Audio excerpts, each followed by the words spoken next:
तिथीला हरितालिका उत्सव साजरा केला जातो। वैवाहिक जीवनात आनंद आणि अखंड सौभाग्यासाठी महिला या दिवशी व्रत करतात। ही तिथी देवांचे देव महादेव भगवान शिवशंकरांना आणि माता पार्वतीला समर्पित असून त्यांचे विधिवत पूजन केले जाते। यंदा 6 सप्टेंबर रोजी हरितालिका तृतीया साजरी होत आहे। चला तर मग हरितालिका पूजे संबंधित मुहूर्त आणि त्याचं महत्त्व आणि हे व्रत कोणी करावं या संबंधित संपूर्ण माहिती जाणून घेऊया। पण त्याआधी आमच्या चॅनलला सबस्क्राईब नक्की करा, कारण आतापर्यंत 80% लोकांनी आमच्या चॅनलला सबस्क्राईब केलेलं नाही। त्यांनी हे लाल सबस्क्राईब बटन नक्की दाबा। पंचांगानुसार यंदा भाद्रपद शुक्ल तृतीया तिथी 5 सप्टेंबर रोजी दुपारी 12:21 सुरू होणार आहे, तर 6 सप्टेंबर रोजी दुपारी 3:01 ही तिथी संपेल। त्यानुसार हरितालिका तृतीया 6 सप्टेंबर 2024 रोजी साजरी केली जाईल। हरितालिका पूजेसाठी सकाळची वेळ सर्वात शुभ मानली गेली। त्यानुसार हरितालिका पूजेचा शुभ मुहूर्त 6 सप्टेंबर रोजी सकाळी 6:01 पासून ते 8:32 पर्यंत असणार आहे। यावेळी पूजेसाठी 2 तास 31 मिनिटाचा कालावधी मिळाला आहे। काही कारणास्तव जर सकाळी पूजा करणे शक्य नसेल तर प्रदोष काळात भगवान शिवपार्वतीची पूजा केली जाऊ शकते असं सांगितलं जात आहे। यावेळी भगवान महादेव आणि माता पार्वतीची विधिवत पूजा करत हरितालिका व्रताची कथा ऐकावी असंही सांगितलं जातं। शिवाय या दिवशी आणखी काही शुभ मुहूर्त आहेत, ते पुढील प्रमाणे। हरितालिका ब्रह्ममुहूर्त आहे सकाळी 4:30 पासून ते 5:16 पर्यंत। या दिवशी अभिजित मुहूर्त सकाळी 11:54 पासून ते दुपारी 12:44 पर्यंत असेल। शिवाय या दिवशी राहू काळ सकाळी 10:45 पासून ते दुपारी 12:19 पर्यंत असेल। यंदा हरितालिकेच्या दिवशी रवी योग शुक्ल योगासह चित्रा नक्षत्र असणार आहे। हे नक्षत्र खूप शुभ मानले जातात। या दिवशी रवी योग सकाळी 9:25 लागेल, जे 7 सप्टेंबर रोजी सकाळी 6:02 समाप्त होणार आहे। हरितालिका पूजेचा संपूर्ण सविस्तर विधी तुम्हाला आमच्या चॅनलवर पाहायला मिळेलच। तरी सुद्धा या दिवशी पूजा कशी करावी हे थोडक्यात जाणून घेऊया। या दिवशी सकाळी लवकर उठून स्नान करून स्वच्छ वस्त्र परिधान करावी। त्यानंतर घर स्वच्छ करून घरातील देवघरातील देवांची पूजा करावी। व्रताचा संकल्प घ्यावा। त्यानंतर देवी पार्वती आणि तिची सखी यांच्या मातींच्या मूर्तीची चौरंगावर स्थापना करावी। अनेक भागामध्ये गौर पेरली जातात आणि त्याची पूजा केली जाते। शिवाय त्यामध्ये हळदीचं शिवलिंग तयार केलं जातं। शिवाय वाळूचं शिवलिंग देखील स्थापन केलं जातं। गौर पेरली नसेल तर वाळूचं शिवलिंग स्थापन करावं। षोडशोपचारे पूजा करून हरितालिकेसाठी हिरव्या बांगड्या आणि विविध प्रकारच्या झाडांची पानं फुलं अर्पण करावीत। या दिवशी व्रतासह देवांचं नामस्मरण करावं। पूजेदरम्यान हरितालिका व्रताची कथा वाचावी किंवा ती ऐकावी। शेवटी फळांचा नैवेद्य दाखवून देवीची आरती करावी। दुसऱ्या दिवशी सकाळी पुन्हा आरती करून नैवेद्य दाखवावा।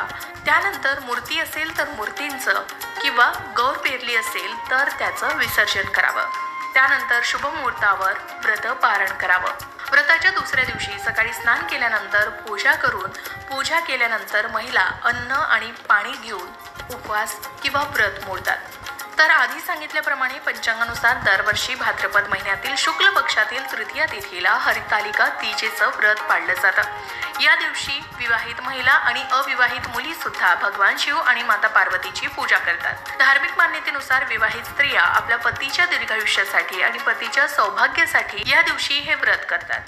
तर हरितालिका व्रत साधारणपणे विवाहित महिलांनी आपल्या पतीच्या आरोग्यासाठी, दीर्घायुष्यासाठी आणि सौभाग्यासाठी करावं असं सांगितलं जातं। या व्यतिरिक्त अविवाहित मुलींनी आपल्या भावी पतीसाठी हे व्रत करावं असं सांगितलं जातं।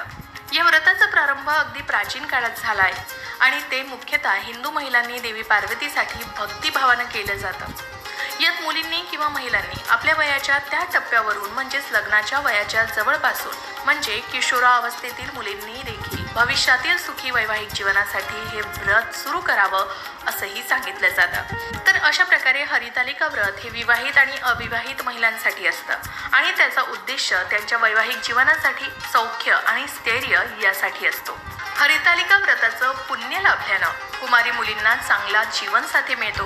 विवाहित महिलांनी या दिवशी व्रत केल्यामुळे मुलांमध्ये सुख समृद्धी येते आणि घरात सुख समृद्धी नांदते असंही मानलं जातं।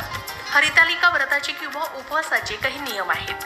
हरितालिका व्रताच्या वेळी मासिक पाळी आल्यास स्त्रिया उपवास करू शकतात आणि दुसऱ्या दिवशी स्त्रियांकडून कथा ऐकून दुरूनच देवाची पूजा करू शकतात असंही सांगितलं जातं. आता ज्या महिला पहिल्यांदाच हरितालिका व्रत ठेवण्याचा विचार करत आहात त्या दरवर्षी एकदा पाळल्यानंतर ते व्रत पाळतात. ते मध्येच सोडता येत नाही. या व्रतामध्ये विधीनुसार पूजा केली जाते. त्यानंतर हरितालिका व्रताचा एक महत्त्वाचा नियम आहे, ते म्हणजे हे व्रत पाळणाऱ्या महिलांनी दुपारी अजिबात झोपू नये. शिवाय काही ठिकाणी तर रात्री जागरण केली जातात आणि भगवान शिव आणि माता पार्वतीची पूजा केली जाते. या रात्री देवांचं नामस्मरण करून ही रात्र जागविली जाते. या दिवशी व्रत करणाऱ्या महिलांनी आपल्या रागावर नियंत्रण ठेवावं असंही मानलं जातं.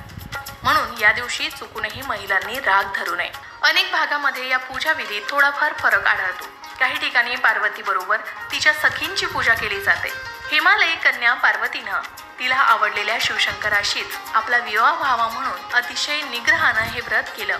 या व्रताच्या प्रभावाने तिचा हा प्रीतिविवाह निर्विघ्नपणे पार पडला.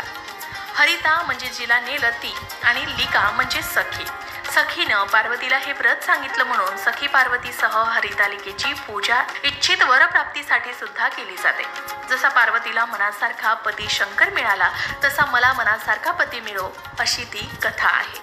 प्राचीन काळात देवी पार्वतीनं भगवान शंकर पती व्हावे म्हणून हरितालिकेचं व्रत केलं. देवी पार्वतीने केलेलं व्रत आणि तप त्यांच्या प्रभावामुळे भगवान शंकर प्रसन्न झाले. त्यानंतर भगवान शंकर आणि पार्वती यांचा विवाह झाला.